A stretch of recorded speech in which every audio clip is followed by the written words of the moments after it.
Ahana BMW എടുത്ത സമയത്ത് നമുക്ക് ടച്ചിങ് ആയിട്ട് തോന്നിയ ഒരു സെന്റൻസ് അഹാന ഇൻസ്റ്റഗ്രാമിൽ എഴുതിയിട്ടുണ്ടായിരുന്നു. അതായത് താങ്ക് യു അച്ഛ ആൻഡ് അമ്മ for not telling me what to do and what not to do എന്നൊരു സെന്റൻസ് അഹാന ടൈപ്പ് ചെയ്തിട്ടുണ്ടായിരുന്നു.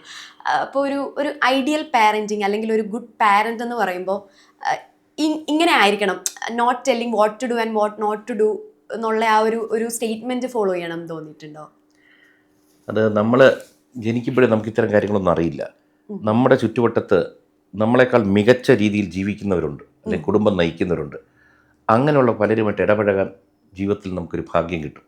അപ്പം നമ്മൾ നോക്കും അവരെങ്ങനെയാണ് ഒരു കുടുംബം കൊണ്ടുപോകുന്നത്, അവരിൽ നിന്ന് നല്ല എന്തൊക്കെ എടുത്ത് നമ്മുടെ കുടുംബത്തിൽ നമുക്ക് പ്രയോഗിച്ച് നോക്കാം. എല്ലാം പറ്റണമെന്നില്ല.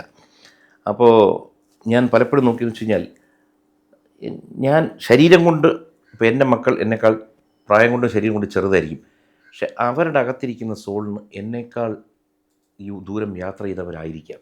ഇതൊക്കെ നമ്മുടെ വിശ്വാസങ്ങളാണ്. എന്നാൽ പലപ്പോഴും ഞാൻ അവരടുത്ത് സംസാരിക്കുമ്പോൾ തോന്നുന്നത് എന്നേക്കാൾ പക്വതയും എന്നേക്കാൾ അറിവും പല മേഖലകളിൽ ഉണ്ടെന്ന് എനിക്ക് തോന്നാറുണ്ട്.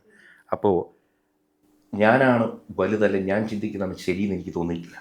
അതുകൊണ്ട് ഞാൻ എപ്പോഴും അവരുടെ ഇഷ്ടങ്ങൾ എന്താണ് അതിൻ്റെ കൂടെ പരമാവധി പോകുമ്പോൾ അവർക്കും സമാധാനമുണ്ട്, എനിക്കും സമാധാനമുണ്ട്. ഇന്ന് വരെ റെസ്ട്രിക്റ്റ് ചെയ്യാറില്ല. എൻ്റെ അടുത്ത് എന്തെങ്കിലും ചോദിക്കുന്നു, എനിക്ക് ഇങ്ങനെ ചെയ്യാൻ ആഗ്രഹമുണ്ട്, എനിക്ക് ഇങ്ങനൊരു കാര്യം വാങ്ങിച്ചാൽ കൊള്ളാം, എനിക്ക് ഇങ്ങനെ ഒരാളെ കല്യാണം കഴിച്ചാൽ കൊള്ളാം, ഞാൻ ഓക്കെ. കാരണം ഞാൻ ഏകദേശം ഒരു നല്ലൊരു ശതമാനം എൻ്റെ ഇഷ്ടം പോലെ ജീവിച്ച ഒരാളാണ്. ഈ എൻ്റെ ഇഷ്ടം പോലെ എന്ന് പറയുമ്പോൾ ആൾക്കാർ വിചാരിക്കും അതിനൊരു നെഗറ്റീവ് തോട്ടം വരും. അങ്ങനെയല്ല, നമുക്ക് ശരിയെന്ന് തോന്നുന്നതും മറ്റൊരാൾക്ക് ഉപദ്രവമാവാത്തതുമായ രീതിയിൽ പരമാവധി ജീവിച്ചു പോകാൻ ശ്രമിച്ച ഒരാളാണ്. അപ്പോൾ എൻ്റെ മക്കളും അതുപോലെ ജീവിക്കണം. കാരണം ഹാപ്പിനെസ് എന്നൊരു സാധനമുണ്ട്, ഹാപ്പിനെസ് ബ്രിങ്സ് സക്സസ് എന്ന് പറയും. അപ്പോൾ അത് എൻ്റെ ഒത്തിരി നമ്മൾ ഹാപ്പി അല്ലെങ്കിൽ നമുക്ക് വിജയം ഉണ്ടാവില്ല. അത് എൻ്റെ മാത്രം ഹാപ്പിനെസ് പോരാ, എൻ്റെ ചുറ്റുവട്ടം നിൽക്കുന്നവരുടെ സന്തോഷം കൂടി എൻ്റെ വിജയത്തിന് ഒരു പ്രധാന ഘടകമാണ്. അതുകൊണ്ട് അവരുടെ ഒരു കാര്യത്തിലും എന്ത് പറഞ്ഞാലും കൂടെ നിൽക്കും. ഓക്കെ. അപ്പം പാരൻസ് അങ്ങനെ ആയിക്കഴിഞ്ഞാൽ കുറച്ചും കൂടെ നന്നാവും എന്ന് തോന്നുന്നുണ്ടോ? അത് എനിക്ക് തോന്നുന്നു. കാരണം എന്താ പറയുക, നമുക്ക് തോന്നുന്നത് മറ്റ് പേരൻസിന് തോന്നണമെന്നില്ല. കാരണം പ്രത്യേകിച്ച് എനിക്ക് 4 പെൺമക്കളായിരുന്നുകൊണ്ട് പല സ്ഥലത്ത് പോകുമ്പോഴും പല യാത്രകളിലും കൂടെ പോകുമ്പോൾ പെൺമക്കളുടെ മാതാപിതാക്കൾ അവരുടെ ജീവിതത്തിലുണ്ടാകുന്ന ടെൻഷനുകളെ പറ്റി പറയാറുണ്ട്. എന്നോട് ചോദിക്കാറുണ്ട്, മക്കൾക്ക് ഇങ്ങനെ സ്വാതന്ത്ര്യം കൊടുത്ത് അങ്ങനെ ചെയ്താൽ അങ്ങനെ ഒരു ബുദ്ധിമുട്ട് വരില്ലേ എന്നൊക്കെ. അത് അവരുടെ ഒരു മനസ്സിലെ കൺസേൺ ആണ് പറയുന്നത്. ശരിയുമാണ്. കാരണം പത്രവാർത്തകളും മറ്റൊക്കെ വായിക്കുമ്പോഴത്തേക്ക് പലരിലും പേടിയുണ്ടാവാറുണ്ട്. അപ്പോൾ ഞാൻ അവരോടൊക്കെ പറയും, ഒരു കാര്യവും ലോകത്ത് നമ്മുടെ നിയന്ത്രണത്തിലാണെന്ന് എനിക്ക് തോന്നിയിട്ടില്ല. എന്തൊക്കെയോ സംഭവിക്കുന്നത് എൻ്റെ കൂടെ പോകുന്നു. മക്കൾ പോലും ആ ജന്മങ്ങൾ നമ്മുടെ വീട്ടിൽ വന്നാൽ നല്ലൊരു ജീവിതം കിട്ടുമെന്ന് തോന്നിയുകൊണ്ടായിരിക്കാം അവർ നമ്മളോടൊപ്പം വന്നത്. അപ്പോൾ അവിടെ വരുമ്പോൾ നമ്മൾ അവർക്ക് പരമാവധി സന്തോഷം കൊടുത്താൽ അവർ നമ്മുടെ കൂടെ യാത്ര ചെയ്യും, ഇല്ലെങ്കിൽ ചിലപ്പോൾ വിട്ടുപോകാം. അപ്പോൾ ഒരു സുന്ദര ഒരു യാത്രയല്ലേ ഈ ലൈഫ് എന്ന് പറയുന്നത്. അപ്പോൾ പരമാവധി മറ്റുള്ളവരെയും കൂടി സന്തോഷിപ്പിച്ച് പോയാൽ നല്ലതാണെന്ന് തോന്നുന്നു. ഒരു നല്ല പേരൻ്റ് എന്നൊന്നും എനിക്ക് തോന്നാറില്ല. എനിക്ക് അവർ പലപ്പോഴും എൻ്റെ മക്കളായിട്ട് വല്ലതും തോന്നില്ല, നല്ല കൂട്ടുകാർ. എനിക്ക് എന്തെങ്കിലും ആവശ്യം വന്നാലും അവർ കൂടെ നിൽക്കുന്നുണ്ട്. നമ്മളിങ്ങനെ കാണിച്ചാൽ വീഡിയോയിൽ ഹൻസിക ചേട്ടനെ മുത്തേ എന്ന് വിളിക്കുന്ന കാണാറുണ്ട് നമ്മൾ. അവളൊരു അസാമാന്യ ക്യാരക്ടർ. അവള് ജീവിതത്തിൽ ജനിച്ച് 1.5 വയസ്സായപ്പോഴത്തേക്ക് അവൾക്ക് വലിയൊരു ഹെൽത്ത് ഇഷ്യൂ വന്നു. കുറച്ച് കാലം അവൾ അതിൻ്റെ സഫർ ചെയ്തതാണ്, വളരെയധികം വേദന സഫർ ചെയ്തതാണ്, ധാരാളം മെഡിസിൻസ് ബോഡി കയറിയതാണ്. പക്ഷെ അവൾ അസാമാന്യമായൊരു ബാലൻസ് ചെയ്ത് ചിന്തിക്കുന്ന ഒരാളാണ്. അതായത് ഒരാളോടും വഴക്കൂടുന്ന കണ്ടിട്ടില്ല. ഞങ്ങൾ തന്നെ വീട്ടിൽ ആരെങ്കിലും വഴക്കുണ്ടാക്കിയാൽ അതിനൊരു സമാധാനം ഉണ്ടാക്കാൻ വരുന്ന ഒരാളാണ്. അവൾ ഇടപെടുമ്പോൾ എന്തോ പ്രശ്നം അവിടെ അവസാനിക്കാറുമുണ്ട്. അതെന്താണെന്നറിയില്ല.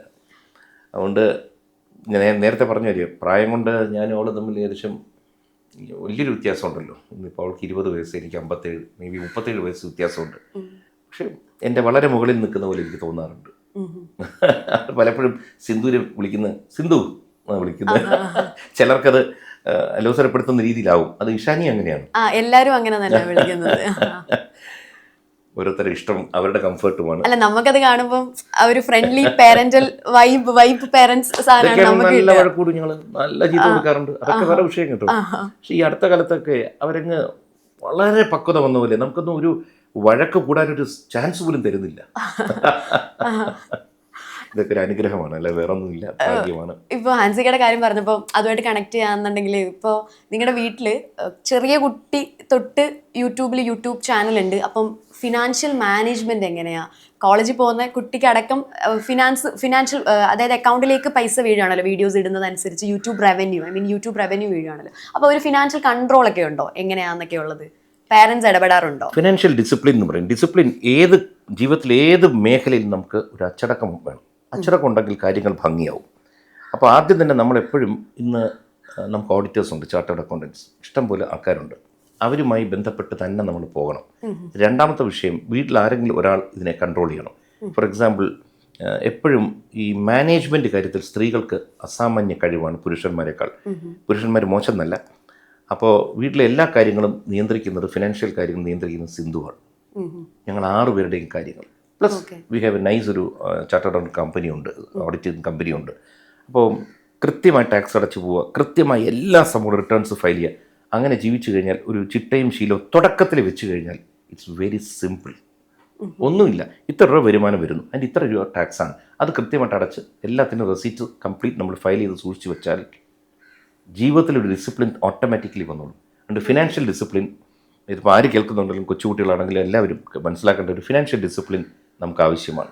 എല്ലാ മേഖലകളിലും ഡിസിപ്ലിൻ വേണം. Financial discipline is very important.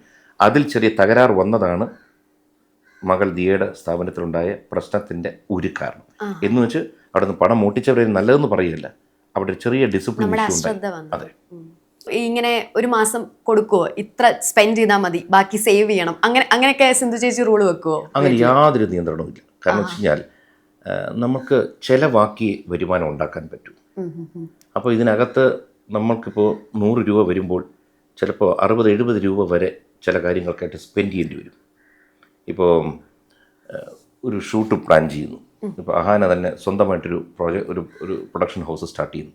അപ്പോൾ അതിനകത്ത് നമ്മൾ മുടക്കി കഴിയുമ്പോൾ അതിനെ നമുക്കറിയത്തുള്ളൂ. കാരണം റിട്ടേൺസ് വരണമെങ്കിൽ ഇപ്പോൾ ഏതൊരു ബിസിനസ് പോലെയാണ് നമ്മുടെ ജീവിതത്തിലും നമ്മൾ മുടക്കും. ചിലത് ക്ലിക്ക് ചെയ്യും, ചിലത് ഫ്ലോപ്പ് ആവും. പക്ഷെ വീണ്ടും നമ്മൾ ശ്രമിക്കും. അതുപോലെ തന്നെ നമ്മുടെ ഈ സോഷ്യൽ മീഡിയയിൽ ഇതിനകത്ത് വന്നു കഴിയുമ്പോൾ നമുക്ക് ലൈഫ് മെയിൻറ്റെയിൻ ചെയ്യാൻ നമുക്ക് സ്വാഭാവികമായിട്ടും നമ്മുടെ എക്സ്പെൻസസ് എല്ലാം കൂടും. അതങ്ങനെയാണ്. ഇതൊരു ഷോ വേൾഡാണ്. അപ്പോൾ കുറേ രൂപ നമുക്ക് ഷോയ്ക്കായിട്ടും ചിലവാക്കേണ്ടി വരും. ഇതിനോടൊക്കെ ഉണ്ടാവും ആൾക്കാർക്ക്. പക്ഷേ ഞാൻ എപ്പോഴും പിള്ളേർക്ക് പറയും, ചിലവാക്കി തന്നെ പോകണം. അതുപോലെ തന്നെ ഞങ്ങൾക്കൊരു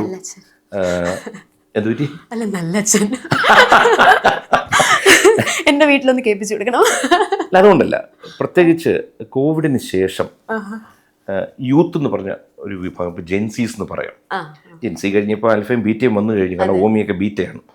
എങ്കിലും കോവിഡിന് ശേഷം കാണുന്നതെന്ന് വെച്ചാൽ ആൾക്കാർക്ക് ചിലവാക്കാനുള്ള ഒരു മനസ്സ് കൂടി. സമ്പാദിച്ച് വെച്ചിട്ട് വലിയ കാര്യമില്ല എന്ന് പിടികിട്ടി. കോവിഡ് വലുതായിട്ട് പഠിപ്പിച്ചു. 2, യൂത്ത് എന്ന് പറഞ്ഞവർ അവർക്ക് ചിലവാക്കുന്നതിനോട് താല്പര്യമുള്ളവരാണ്.